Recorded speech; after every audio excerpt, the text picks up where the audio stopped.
The halls of Westbridge High were always loud, shoes squeaking on tile, lockers slamming shut, laughter echoing down the corridors.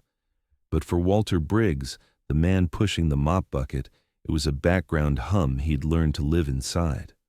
He moved through the noise without being part of it, his head slightly bowed, eyes fixed on the floor as he swirled the mop in slow, practiced arcs.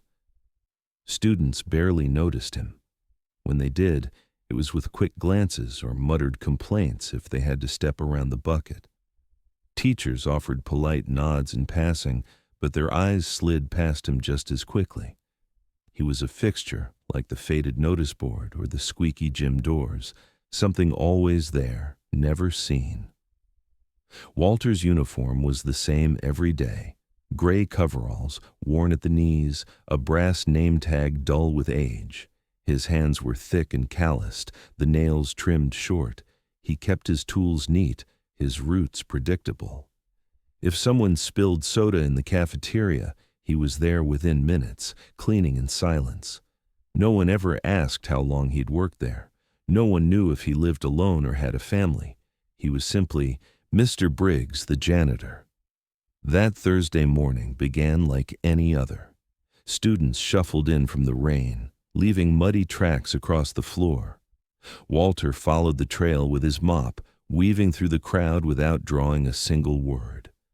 But as he bent down to pick up a crumpled paper near a locker, something heavy slipped from the pocket of his coveralls. It landed on the tile with a metallic clink. A bright, circular metal spun once before settling, its gold surface catching the dim light from the windows. A ribbon, faded but still rich in color, lay twisted beside it. For a moment, no one spoke. The sound had cut through the hallway chatter like a bell. A boy named Evan, leaning against his locker, stared at the metal. "Hey, is that military?" he asked, his voice uncertain. Walter froze. His hand hovered over the metal, but before he could pick it up, a girl knelt beside him and lifted it carefully. The ribbon slipped over her fingers, the weight of the metal obvious. There was writing etched into its surface, something formal, precise, the kind of inscription you didn't see on a sports trophy. She read it aloud, her voice carrying through the now silent hallway. "For valor beyond the call of duty, United Federation." A teacher at the far end of the hall stopped mid-step. Heads turned. The name Briggs was engraved just below the inscription. Walter reached for the medal, his voice low but firm. "Thank you, that's mine." But the questions had already begun. "What's it for? Where'd you get it? Were you in the army?" He said nothing, tucking the medal back into his pocket with careful precision. The bell rang, breaking the moment, but the hallway didn't return to its usual rhythm. Students walked to class in hushed groups, glancing back at him as if seeing him for the first time. In the teacher's lounge later that morning, whispers passed from table to table. Mr. Briggs had a medal, an important one. None of the staff knew why. The history teacher, Mr. Carlson, thought he recognized the ribbon. "That's not just military," he said.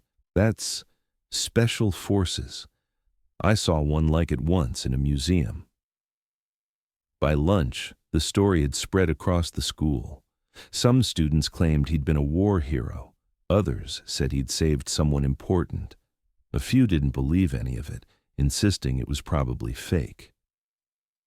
Walter went about his work, the same as always, but there was a tightness in his jaw now. Every so often, his hand would brush the pocket where the medal rested, as if making sure it was still there. That evening, when the last student had gone and the halls were dark, he stood by the janitor's closet, staring at the mop leaning against the wall. The medal lay on the workbench, its surface glowing faintly under the single overhead bulb. He picked it up slowly, running a thumb over the engraving. Then he closed his hand around it, his eyes fixed on something far away, something that wasn't the empty hallway in front of him. The next morning, The first sound Walter heard wasn't the rain tapping against the school's roof. It was the voices. Low, hurried, almost conspiratorial, coming from just beyond the janitor's closet door. He stood still for a moment, leaning slightly toward the wood. "I'm telling you, I saw it," a boy's voice insisted. "Not like a sports medal. This thing was heavy, real gold." A girl's voice replied, skeptical but curious. "Maybe it's fake. I mean, why would a janitor have something like that?" Walter closed his eyes briefly, then reached for his mop and bucket. When he stepped into the hallway, the two students fell silent, their eyes flicking toward his pocket as if they could see through the fabric. He gave them the same curt nod he always did, and kept walking. By mid-morning, the whispers had spread. In the cafeteria, 3 seniors huddled over a phone, scrolling through images. "See?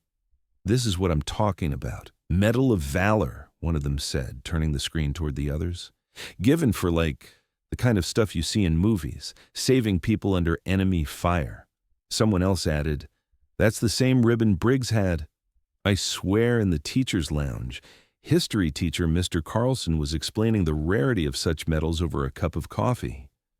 They don't just hand those out," he said. "You either did something unbelievably brave or unbelievably dangerous, sometimes both." When the lunch bell rang, Principal Harris stepped out of her office and caught Walter just as he was wheeling his mop down the hall. "Mr. Briggs," she said gently, "could I have a word?" Inside her office, she gestured toward a chair, but he remained standing, his large hands resting on the mop handle. "I don't mean to pry," she began, "but the students are, well, they're talking. The staff, too. That medal, it's not something we see every day." "It's from a long time ago," Walter replied, his voice low. "Military." He nodded once. "Special operations." She tilted her head. "Why never mention it?" His eyes moved to the rain-streaked window. "Because medals don't remind me of what went right. They remind me of who didn't come home." She didn't push further. "I understand," she said softly. "But you should know, these kids, they look up to you more than you think."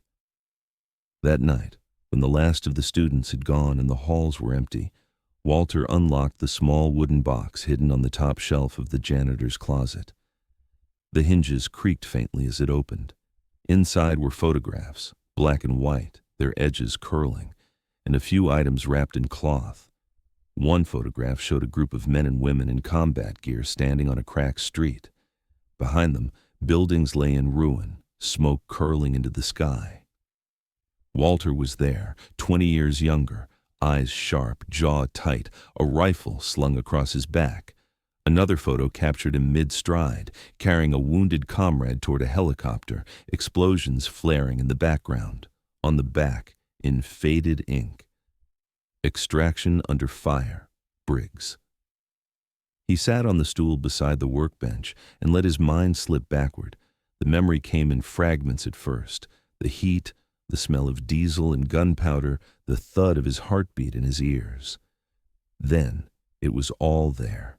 As if no time had passed, they'd been tasked with extracting a high-value civilian trapped in a conflict zone, Sector 9, a part of the city so dangerous that even maps had stopped including it. His team was small, 6 operators, each with a different specialty. Walter had been point man. The streets were narrow, lined with broken walls and shadows deep enough to hide an entire ambush. Halfway through the mission, the ambush came. Gunfire exploded from rooftops, shattering windows above them. Walter remembered the split-second decision: run forward, draw fire away from the team, give them enough time to get the civilian out. He'd sprinted through the open street, bullets sparking off the walls around him, his breath ragged in the thick smoke. One of his teammates, Alvarez, had been hit. Walter had turned back without thinking, hauling Alvarez onto his shoulders. The civilian was already in the armored vehicle, the others laying down cover fire. Walter's legs burned, every step feeling heavier than the last, but he kept moving until they reached the extraction point. The helicopter's rotors churned the air, lifting dust into a suffocating cloud. Walter shoved Alvarez into the crew's arms, then climbed in after him, the taste of metal in his mouth. He could still hear the pilot's voice over the radio. "We're clear, we're clear," as the city dropped away beneath them.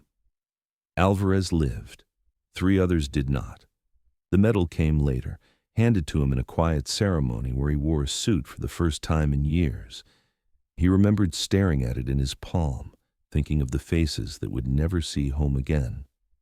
From that day forward, he kept it close, but never spoke of it. The sound of a locker slamming in the present snapped him out of the memory. Walter closed the box, slid it back onto the shelf, and turned out the light. The following week, the school gym was packed for an assembly. It was supposed to be about the upcoming sports season, but before the announcements began, Principal Harris stepped to the microphone. "Before we start," she said, "I'd like to recognize someone who's been part of this school for years, someone we all know, but perhaps not as well as we thought." She called Walter's name. He walked to the stage, his steps measured, his eyes on the floor. "Most of you know Mr. Briggs is the man who keeps our school clean and safe," Harris continued. "What many of you don't know is that he once served his country in ways that few could imagine. The medal he carries is not for service alone. It's for acts of courage under fire." The gym was silent as Walter took the microphone. He looked out over the crowd, faces young and old, all waiting. "I'm not a hero," he said. "I was part of a team. We did what needed to be done. Some of us came back, some didn't. This medal, it's theirs as much as it's mine." The applause began softly, then grew until the walls themselves seemed to vibrate. Students stood clapping, some whistling, others with tears in their eyes. Walter's throat tightened. After the assembly, a freshman approached him in the hall, holding out a crumpled paper airplane. "Mr. Briggs," the boy said, I want to be like you." Walter crouched slightly so they were eye level. "Then be someone who does the right thing when it's hard, and don't wait for someone to notice. Do it because it's right." The boy nodded. Walter gave a faint smile and continued down the hall, the metal warm against his leg. For the first time in years, he didn't feel like a ghost walking unseen among them. He felt present, seen, and maybe, just maybe, understood.